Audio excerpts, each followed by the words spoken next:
Have you ever wondered how to build habits that stick? What if the secret lies in 4 simple steps? Habits, as defined by James Clear in Chapter 3 of Atomic Habits, are behaviors repeated enough times to become automatic. These automatic behaviors help us solve problems in our lives using minimal personal resources, such as energy and attention. This process is captured in what we call the habit loop, a feedback loop that describes the 4 steps of habit formation.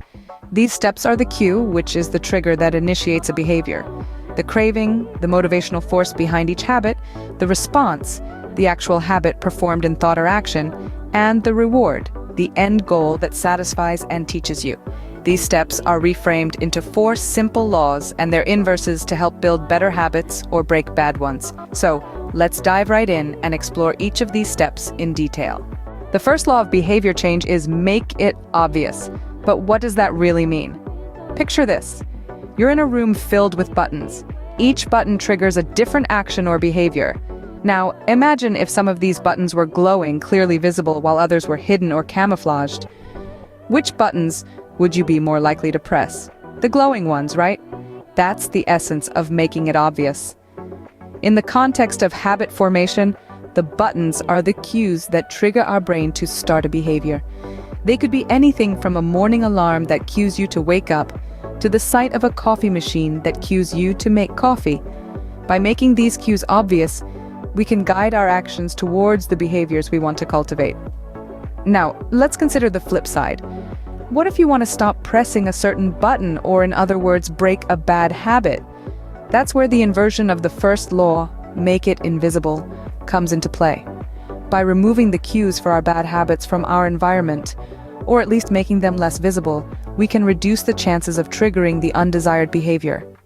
For instance, if you're trying to cut down on your social media usage, making the app icons less visible on your phone can help. You could move them to a less frequented screen, or better yet, delete the apps altogether. Similarly, if you're trying to eat healthier, keeping junk food out of sight can make it easier to resist the temptation. In essence, the first law of behavior change is all about manipulating our environment to make the cues for good habits obvious, and the cues for bad habits invisible. It's about setting up our surroundings in a way that nudges us toward the actions we want to take and away from those we want to avoid. So, the next time you find yourself struggling with a habit, ask yourself, how can I make the cues for this habit more obvious if it's a good habit, or less visible if it's a bad habit? By making the cues for good habits obvious and the cues for bad habits invisible, you can start to change your behavior. But how can we become more aware of our habits? This is a question that often plagues us when we try to change our automatic behaviors. After all, how can we change something that we're not even conscious of? Well, there are 2 powerful techniques that can shed light on our habits: pointing and calling, and the habit scorecard. Firstly, let's dive into the Japanese system known as pointing and calling. This method is all about raising our awareness of a non-conscious habit by verbalizing our actions. Imagine you're about to reach for that sugary snack, but instead of mindlessly indulging, you pause and say out loud, "I am reaching for this snack because I am bored, not because I am hungry." It might seem a bit strange at first, but saying out loud the action and its outcome makes us more cognizant of our bad habits. The consequences become real, tangible, and they stick in our minds. However, even with this method, the effects of bad habits can be sneaky. They can creep up on us and take hold without us even realizing. To combat this, we can implement the habit scorecard.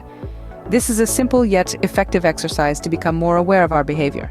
It involves writing down and tracking our daily habits and scoring each habit as good, bad, or neutral. If you're having trouble scoring each habit, try to envision how it will impact you in the long run. Will that extra cup of coffee help or hinder your sleep tonight? Does scrolling through social media for hours align with your goal of becoming more productive? By honestly evaluating our habits, we can see where we need to make changes and start taking steps to do so. Increasing our awareness of our habits is the first step to making meaningful changes. It's about bringing what's usually unconscious into the light of our conscious mind.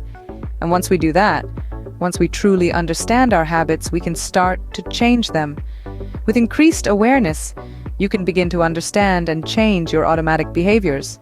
Now, let's move on to the second and third laws of behavior change. Cravings.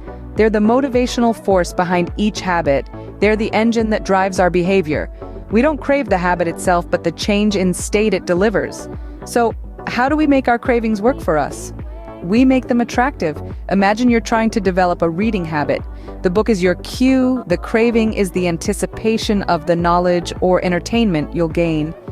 By associating reading with a positive outcome, you're making it attractive.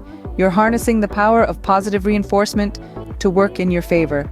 Now let's talk about the response. This is the habit itself, the action you take. It could be anything from lacing up your running shoes to writing a page of a novel.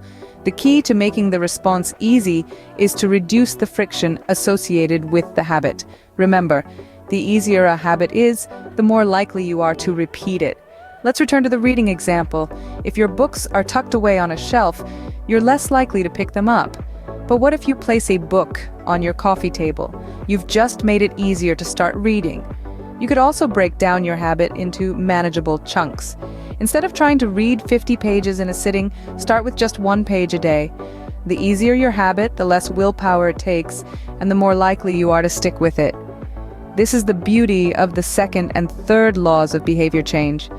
By understanding how cravings and responses work, we can use them to our advantage. We can make our habits attractive and easy. We can turn our behaviors into automatic responses that help us become the versions of ourselves we aspire to be. So, let's harness the power of cravings. Let's reduce the friction in our responses. Let's make our good habits attractive and easy. Because when we do, we set ourselves up for success. We take control of our habits instead of letting our habits control us. By making good habits attractive and easy, you can motivate yourself to perform them more often. Finally, we come to the last law of behavior change. This final piece of the puzzle is all about the reward. The end goal of every habit is to attain some form of satisfaction or fulfillment. This could be a sense of accomplishment, a feeling of relaxation, or even just the simple pleasure of ticking something off your to-do list. The key to building a habit that sticks is to make the reward satisfying. When we experience satisfaction, our brains release dopamine, a neurotransmitter that makes us feel good. This feeling of pleasure reinforces the habit, making us more likely to repeat the behavior in the future.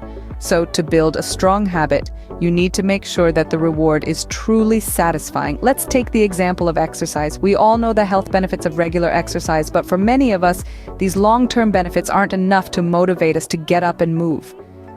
So, to make the habit of exercise more satisfying, you could reward yourself with a post-workout smoothie, a relaxing bath, or even just a few minutes of downtime to read or watch your favorite show. These immediate rewards make the habit more satisfying, increasing the likelihood that you'll keep it up. But what about breaking bad habits? Well, this is where the inversion of this law comes into play. Make it unsatisfying. If you're trying to quit smoking, for instance, you could impose a penalty on yourself every time you light up, such as donating a certain amount to a charity. This negative consequence makes the habit less satisfying, discouraging you from repeating the behavior. The beauty of this law is that it's flexible. What's satisfying for one person might not be for another. The key is to find what works for you, what truly brings you satisfaction, and use that to reinforce your good habits. Remember, the more satisfying a habit is, the more likely you are to repeat it. So there you have it, the 4 steps of habit formation. We've journeyed through the process of building habits, starting from the cue that triggers our brain to initiate a behavior, to the craving which serves as the motivational force, the response, which is the actual habit performed in thought or action, and finally, the reward that satisfies us and reinforces the habit.